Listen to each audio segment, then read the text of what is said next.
little story about learning that I needed to unlearn some things. And it was particularly around um, wishing myself well. I had to learn how to wish myself well, which meant I also needed to unlearn the inner critic voice that was so prevalent in my house. So my parents were both really good at criticizing themselves. They did it verbally. They talked to themselves in this horrible tone and said terrible things to themselves all day long. I thought that's what people always thought in their minds, was just terrible stuff about themselves. They were also really critical of each other, of me and my brother, whatever. And so I'd learned a lot of criticism, steeped in criticism. So the way I saw the world was always through the lens of like, what is wrong with this? And don't get me wrong, I still say, what is wrong with this place all the time.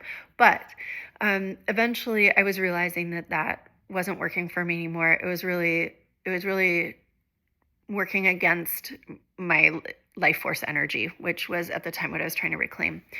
And one of the things I did to learn to repattern how my inner critic thought, or how my brain told me what I was worth or whatever, was that I said the Metta prayer, or a version of it, and every day all summer long.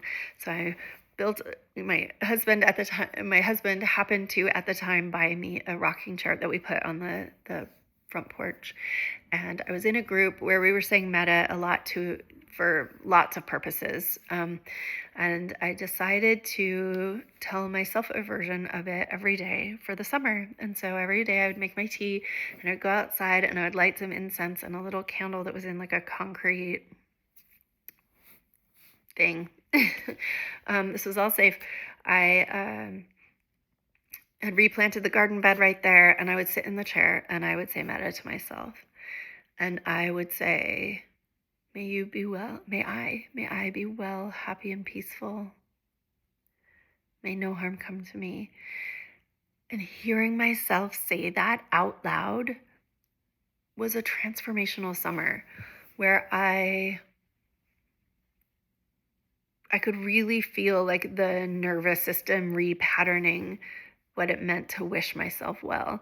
And it was so foreign at the beginning. And I can still feel how powerful it is, but it's far less foreign, years in, of course. But it was a big summer. It was an important time. And so what I want to offer through that story is that we don't have to do something grandiose. We don't have to do something gigantic. We just have to do a little thing and show up again and again for ourselves. And we can, in fact, repattern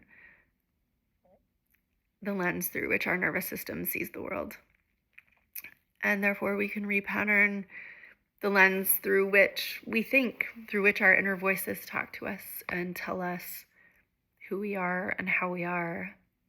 And so if you feel like you have a lot of strong inner critic voices, I invite you to try out that little practice of looking up the Metta prayer.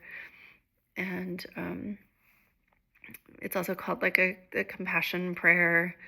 And it's basically just wishing yourself well. You could also write your own. Let me know how it goes if you do it.